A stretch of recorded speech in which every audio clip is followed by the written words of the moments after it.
अभी हम लोग देखेंगे कि किरण आरेख उत्तल दर्पण में हो और अवतल दर्पण में किरण आरेख बनाने का नियम। चलिए पहला नियम क्या कहता है, ध्यान से सुनिएगा। ऑन शॉट रिवीजन है आपका चित्र बोर्ड पे। जैसे कि पहला नियम है कि जब प्रकाश की किरण मुख्य अक्ष के समांतर आती है तो दर्पण से परावर्तन के बाद यह फोकस से गुजरती है। रूल नंबर फर्स्ट, ये आपका दोनों कंडीशन में होगा, चाहे अवतल दर्पण हो या उत्तल दर्पण हो, दोनों के लिए नियम होगा। देखिए आपका पहला जो फोटो देख रहे हैं, यह फोटो जो है मुंह करके समांतर आ रही है, दर्पण से परावर्तन फोकस गुजर रहा है। ये आपका जो है अवतल अर्थात अवतल दर्पण है। नीचे का फोटो देख रहे हैं वो आपका उत्तल दर्पण का। उत्तल दर्पण में जब भी होता है मिलता है प्रतिध्वनि। जब यह मुंह करके समांतर आ रही है, दर्पण से परावर्तन के बाद यह इधर तो लौट जा रही है, लेकिन मिलती हुई प्रतीत हो रही है यहाँ होगा। चाहे इधर से उठा रहे हैं, इधर लौट गया, मिलता और प्रतीत हुआ।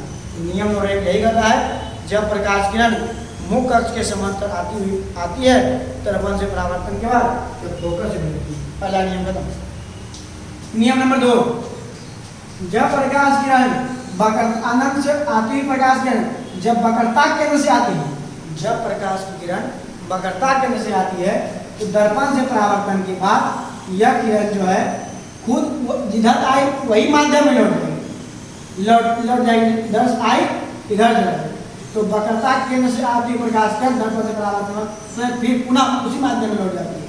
अवतल की कंडीशन में, और यह कंडीशन उत्तल की कंडीशन।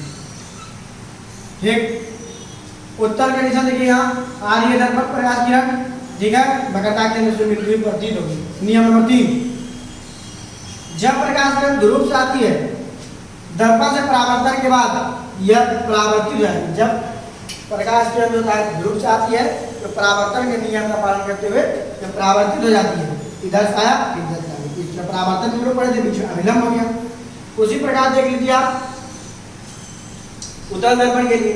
उत्तल दर्पण के लिए यहाँ आया, यहाँ आया, दर्पण से परावर्तन के बाद यह उसी अलग माध्यम में तिर्यक कोण बनाकर लौट गया। अर्थात आई बराबर आर, परावर्तन पर आपतन कोण के बराबर होगा।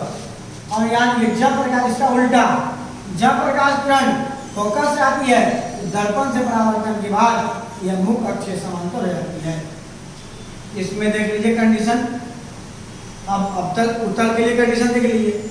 उत्तल दर्पण के लिए कंडीशन क्या है, जब प्रकाश की किरण जो है मुख्य अक्ष के फोकस से आती है तो दर्पण से परावर्तन के बाद फोकस आती है, दर्पण से परावर्तन मुख्य अक्ष से समांतर हो जाती है।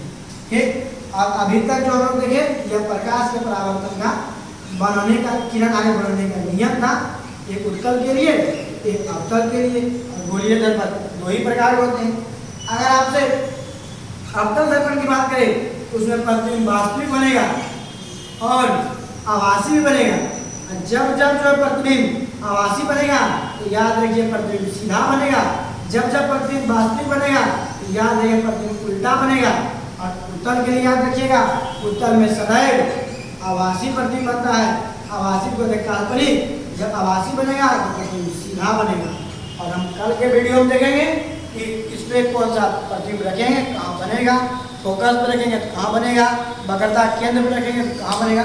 तो हम लोग किरण आरेख का नियम पढ़ लिए, कल हम प्रतिबिंब बनाएंगे। आज यहीं तक।